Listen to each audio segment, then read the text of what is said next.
उसमें व्यस्त रहती है और धार्मिक उन्माद को फैला के, भावना को भड़का के वोट लेना चाहती है। यह भारतीय जनता पार्टी का एजेंडा रहता है।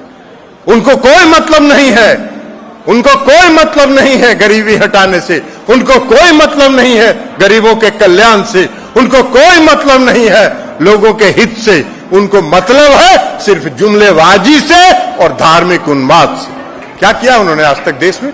इतने दिन से देश में शासन कर रहे हैं, आज तक क्या किया आपने? जो वादा किया 2014 में, उसको भी आपने नहीं निभाया। आप सब लोग जानते हैं, इसलिए हम उसको दोहराना नहीं चाहते। 2 करोड़ प्रति वर्ष रोजगार देंगे, हर गरीब के खाता में 10 से 15 लाख पहुंचाएंगे, काला धन लाएंगे। आया तो एक छेदाम नहीं, यहां से हजारों करोड़ काला धन लेके आपके नाक के नीचे से चला गया। 3 पूंजीपति विदेश। उसमें क्या आपको क्या करना है? तो आपको तो कुछ करना है नहीं, लेकिन इसके साथ साथ उनको लगता है कि आरक्षण की व्यवस्था अगर रहेगी समाज में, अगर समाज में आरक्षण की व्यवस्था रहेगी तो उनका तो कोई सुनेगा नहीं। तो इसलिए वो आरक्षण के भी विरोधी, आरक्षण के विरोधी हैं। आप सबों को मालूम है 2015 में आरएसएस के मोहन भागवत ने कहा कि आरक्षण व्यवस्था पर पुनर्विचार होना चाहिए। इस बार के जो पंचायत के और नगर निकाय का जो चुनाव हो रहा था, पंचायत के चुनाव के बाद नगर निकाय के चुनाव में भी उन लोगों ने षड्यंत्र करके हाई कोर्ट से जो आरक्षण व्यवस्था थी नगर निकाय के चुनाव में, उसको रुकवाने का काम किया। नीतीश कुमार जी दृढ़ संकल्पित है, इसलिए कि नीतीश कुमार जी का काम के प्रति उनका लगाव रहता है, उनके काम के प्रति उनका समर्पण है। इसलिए नीतीश कुमार जी ने कहा कि बिना आरक्षण व्यवस्था के बिहार में नगर निकाय का चुनाव नहीं होगा, और इसलिए नगर निकाय का चुनाव हुआ और आरक्षण व्यवस्था के साथ नगर निकाय का चुनाव हुआ। तो ये आरक्षण के भी विरोधी है।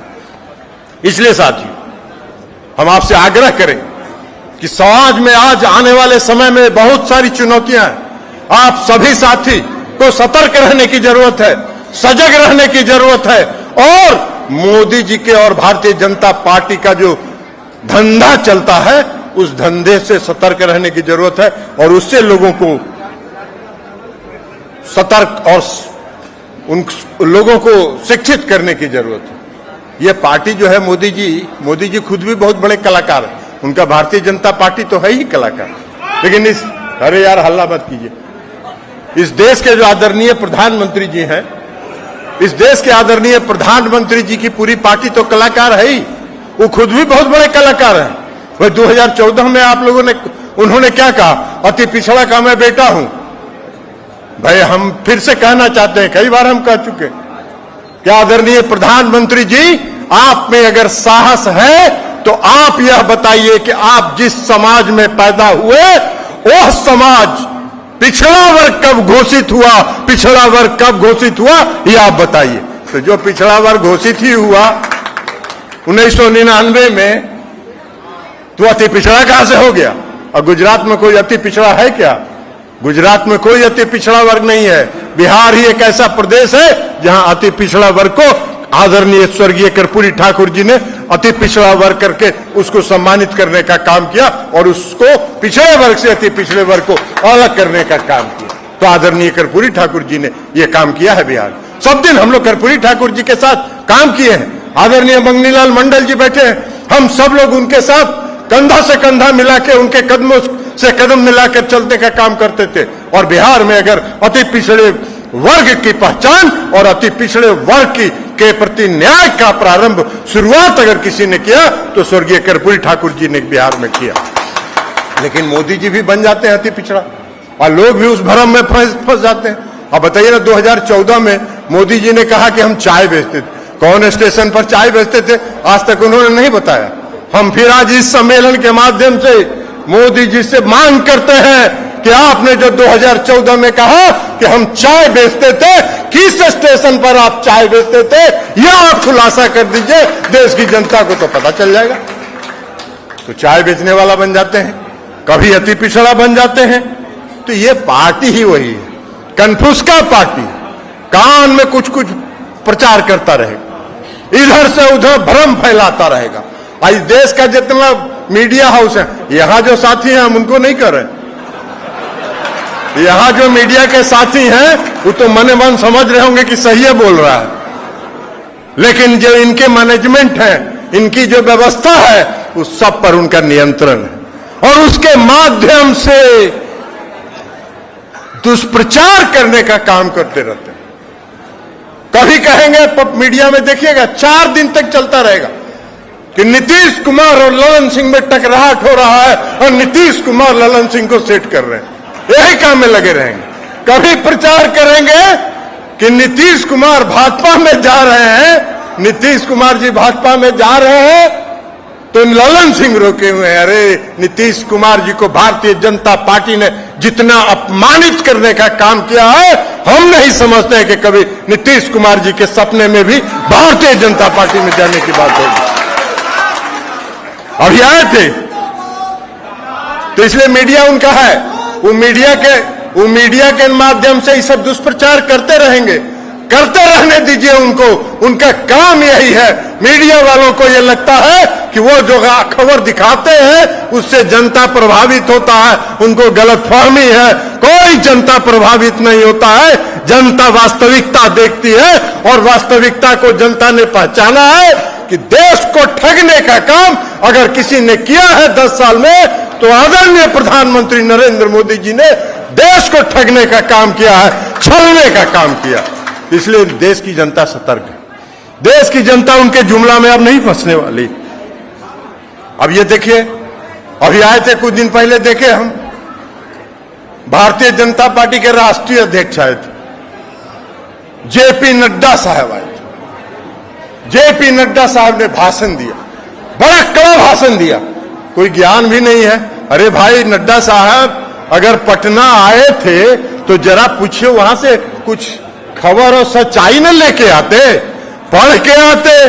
उन्होंने कहा कि क्षेत्रीय पार्टियों को हम खत्म कर देंगे और किसी को हम अब नीतीश कुमार को भारतीय जनता पार्टी के कंधा पर नहीं चढ़ने देंगे।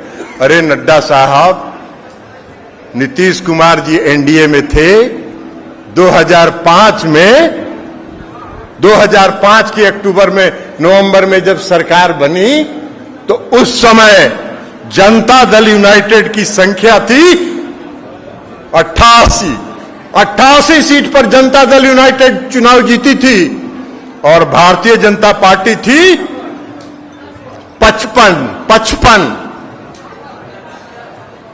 जेडीयू था 88, भाजपा था 55।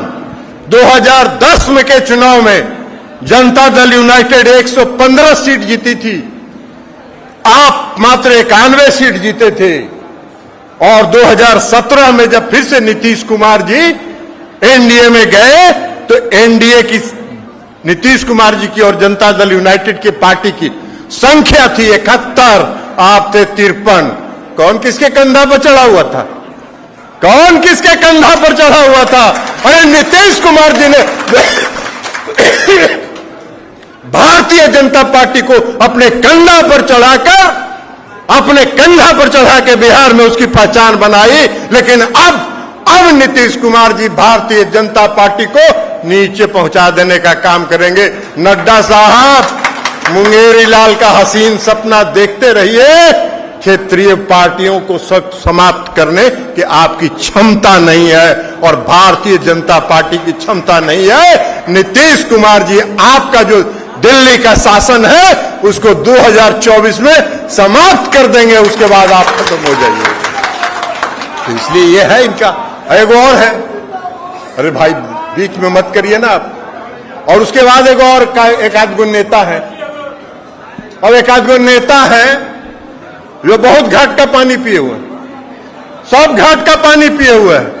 पहले आरजेडी में, फिर जनता दल यू में, फिर जीतन राम मांझी जी की पार्टी हम में, आजकल भारतीय जनता पार्टी में। तो बड़ी बड़ी बात बोलते हैं। नीतीश जी के बारे में आप शब्दों का भी इस्तेमाल करते हैं।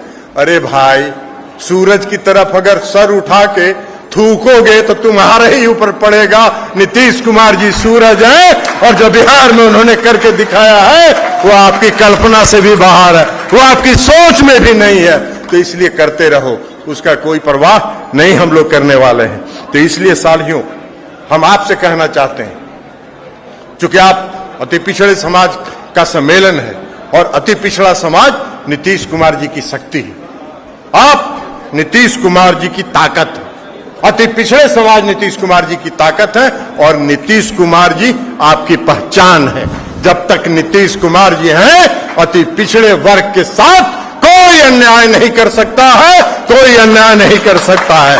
तो इसलिए साथियों, आप सबों से हम आग्रह करेंगे कि आप सभी सतर्क रहिए, सचेत रहिए और हर जगह नीतीश कुमार जी का झंडा बुलंद करिए, एकजुट रहिए। एक मुट्ठी जैसे बंद है, ये मुट्ठी अगर बंद है तो इसमें ताकत है, उसी तरह अति पिछड़े समाज के लोग एक मुट्ठी के अंदर बंद रहिए, एकता के साथ रहिए। आपका हित नीतीश कुमार जी के हाथों में सुरक्षित है, उससे कोई समझौता नीतीश कुमार जी नहीं करने वाले हैं।